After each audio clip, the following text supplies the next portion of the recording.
In this episode, we're going to focus on how you take a pile of concerns, vulnerabilities, incidents, and threat stories and turn them into a ranked list of risks that other people actually accept and support.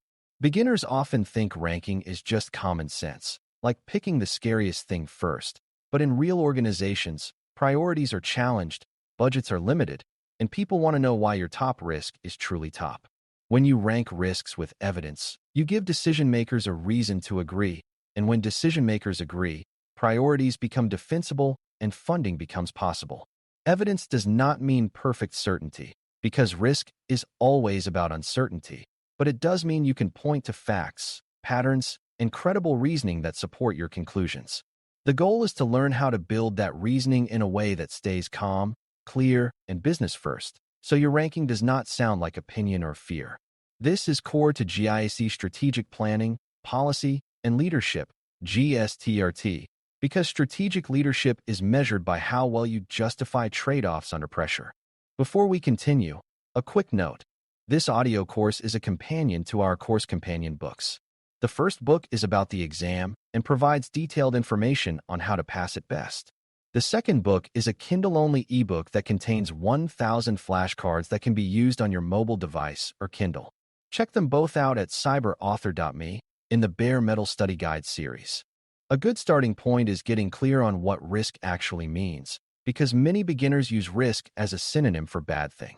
Risk is better understood as the possibility of harm to an objective, shaped by how likely the harm is and how severe the harm would be if it occurs. The harm itself is the impact, and impact is about business outcomes like financial loss, downtime, legal exposure, and damage to trust. Likelihood is about plausibility in your environment, which depends on exposure, attacker incentives, and the presence or absence of effective controls. Risk ranking is therefore not only about threats, and it is not only about vulnerabilities. It is about the relationship between threats, vulnerabilities, assets, and objectives. If you forget objectives, ranking becomes arbitrary because you are not clear on what harm matters most. If you forget likelihood, ranking becomes unrealistic because you prioritize theoretical catastrophes that may never occur. Evidence-based ranking keeps both sides in view, and it forces you to explain why one risk deserves attention over another in terms the business recognizes. Evidence begins with good definitions and consistent framing, because you cannot compare risks fairly if each one is described in a different way.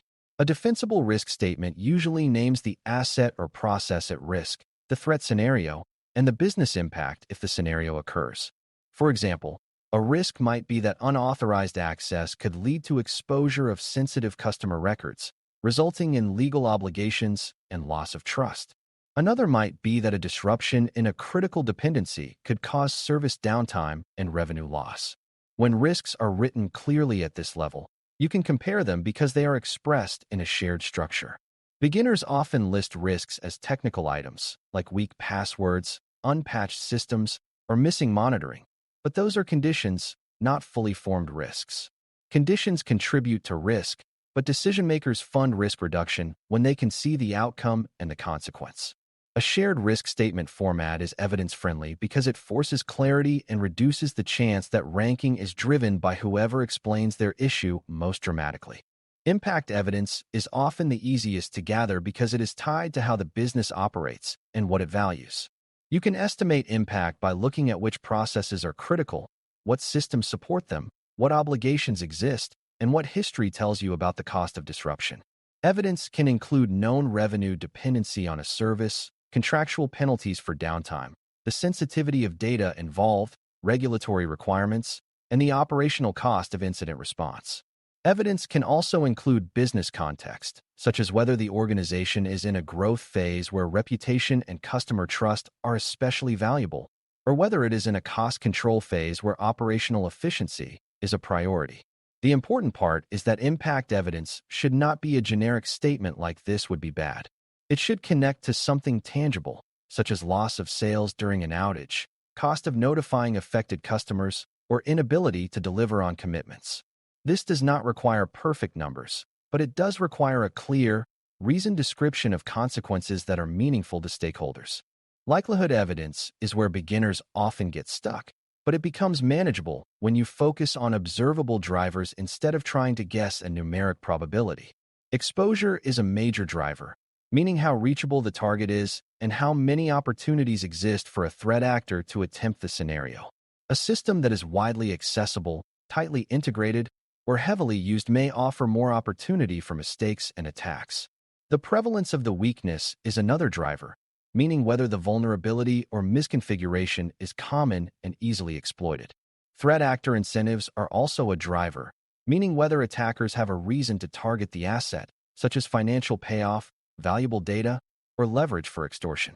Detection and response capability is another driver, because if you are likely to notice and contain an issue early, the likelihood of severe harm is reduced. Evidence-based likelihood statements sound like this. Given our exposure and common attacker methods, this scenario is plausible and could occur under realistic conditions. This style is credible because it is grounded in drivers rather than vibes, and it supports defensible ranking. Another core piece of evidence is control effectiveness, because risk is shaped not only by threats and vulnerabilities, but by how well existing protections reduce the chance and impact of harm. Beginners sometimes assume a vulnerability automatically equals high risk, but a vulnerability in a well-controlled environment may be less urgent than a moderate weakness in a poorly controlled pathway. Control effectiveness includes preventive measures, such as limiting access, and detective measures, such as monitoring for unusual behavior, and recovery measures, such as the ability to restore service quickly. When you rank risks, you consider not just the presence of a weakness, but whether that weakness is likely to be exploited successfully and whether exploitation would lead to severe harm.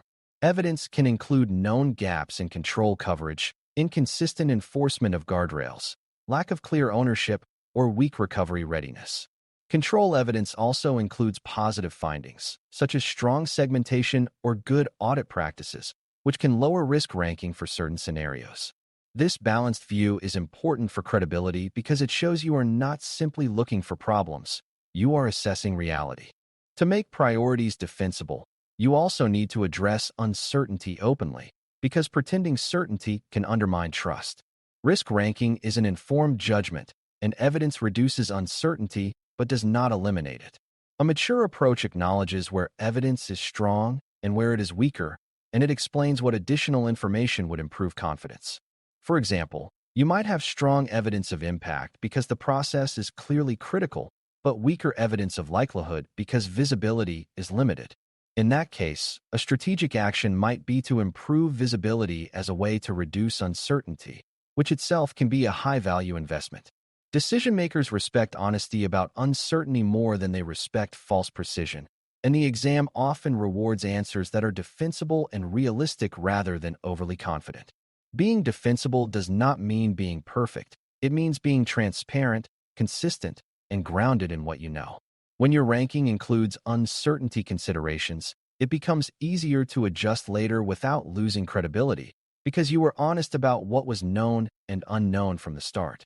Defensible ranking also requires consistency across the organization, because risk priorities lose funding when different teams use different yardsticks. If one team ranks risk by technical severity and another ranks risk by business impact, the organization ends up with conflicting lists that cannot be reconciled. A strategic leader establishes a consistent approach that integrates business impact, likelihood drivers, and control effectiveness, and then uses that approach repeatedly so stakeholders learn what it means. Consistency does not eliminate disagreement, but it changes disagreement from personal preference to structured debate about evidence. That debate is healthier because it can be resolved by improving evidence or adjusting assumptions rather than by arguing about who is right. In practice, consistent ranking frameworks often include clear impact categories and likelihood drivers. But the key is not the framework itself, it is the disciplined application. When you apply the same logic each time, your priorities become defensible because people can see the reasoning path. That visibility is what unlocks trust, and trust unlocks funding. Evidence-based ranking also benefits from historical data because past events reveal where the organization is actually vulnerable. History can include incidents, near misses, audit findings, operational outages, and recurring issues like repeated account compromise or repeated misconfigurations. A history of certain problems increases the credibility of similar risks because it shows patterns that are likely to repeat. It also reveals the organization's response capability, because an organization that struggles to recover from small disruptions may be at higher risk from larger disruptions. Beginners sometimes focus only on new threats, but strategic risk management respects history because history reveals real behavior and real constraints. This is not about blaming the past. It is about learning from it. When you incorporate historical evidence, you strengthen the defensibility of ranking because you can say we have seen this pathway fail before, so it is reasonable to prioritize it. That kind of statement is compelling to decision makers because it connects risk to lived organizational experience. Another important evidence source is external obligation, which can amplify impact and therefore shift ranking. External obligations include legal requirements, regulatory expectations, contractual commitments, and customer trust expectations. Some risks become more severe because failure triggers mandatory reporting, fines, contract termination, or legal action. For example, exposure of personal data can carry amplified impact because of notification requirements and regulatory scrutiny. Failure to meet availability commitments can carry penalties and customer churn. When you rank risks, you consider not only operational harm, but also the obligation-driven consequences that follow. This often makes certain confidentiality and integrity risks rise in ranking even if they do not immediately disrupt operations, because the downstream consequences are significant. Beginners sometimes treat compliance as a separate domain, but in strategic ranking, compliance consequences are part of business impact evidence. Integrating this evidence makes your ranking more realistic and more defensible in front of leadership. Now let's connect ranking to funding, because the reason defensibility matters is that funding requires a credible story. Leaders allocate resources to what they believe will reduce meaningful harm and support business outcomes. If your ranking is evidence-based, you can explain why the top risks deserve investment and what benefit the investment produces. A well-funded priority is usually one that is clearly tied to critical objectives, has plausible likelihood drivers, and threatens outcomes leadership cares about. You also need to show that the proposed action is feasible and that it will reduce risk in a measurable way, because leaders want confidence that money spent will produce improvement. This is why translating risk into business impact is so important, because funding decisions are made in business language. When you can say this investment reduces the chance of a high-impact outage or reduces exposure of sensitive customer data, you make the value legible. When you can also show evidence of why the risk is real in your environment, you reduce skepticism. Defensibility is what turns security from an opinion into a business case. It is also important to recognize that ranking is not only about ordering risks, but about choosing the right actions for the top risks, because a priority without a realistic response plan can still lose funding. Evidence-based ranking naturally leads to evidence-based action, where you choose controls and guardrails that address the most influential drivers of the risk. If likelihood is driven by exposed access pathways, you may prioritize improving identity and access guardrails. If impact is driven by downtime, you may prioritize recovery readiness and resilience. If uncertainty is high because visibility is low, you may prioritize monitoring and detection improvements to reduce uncertainty and respond faster. Strategic action selection is part of defensible ranking because it demonstrates you understand the cause of the risk, not just the existence of it. Beginners sometimes propose generic solutions for every risk, which makes the program look unfocused. A strategic approach tailors actions to the drivers, which makes priorities more credible and more fundable. Defensibility also depends on communicating ranked decisions in a way that stakeholders can accept, because ranking can create emotional reactions. People may feel their area is being judged or neglected, and they may push back if they think the ranking is arbitrary. The best approach is to communicate ranking as a shared decision grounded in shared objectives and evidence, not as a judgment of people's competence. You can explain that some risks are ranked higher because they threaten critical processes more directly, or because likelihood drivers are stronger in the current environment. You can also explain that lower-ranked risks are not ignored, but handled through baseline guardrails or scheduled improvements. This reduces defensiveness and helps teams support the plan. Strategic security leadership is as much about guiding people as it is about analyzing risk, and a defensible ranking that is communicated well can unify teams around a focused set of priorities. The exam often rewards answers that emphasize alignment and clear justification rather than blame or fear. As we close, ranking risks with evidence is the skill of turning uncertainty into a structured, defensible set of priorities that leadership can support and fund. You begin by defining risk as the possibility of harm to objectives, shaped by impact, likelihood drivers, and control effectiveness.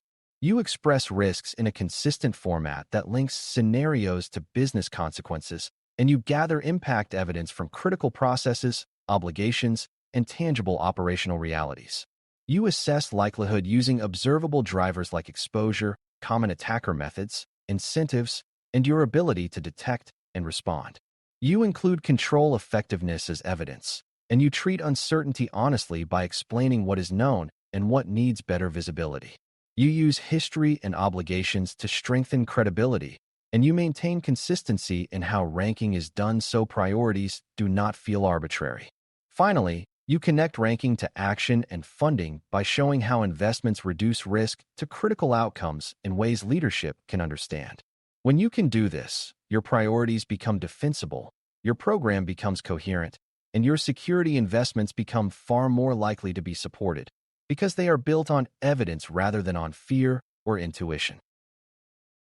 Thanks for listening. For more audio courses, daily newsletters, and more, please visit BareMetalCyber.com.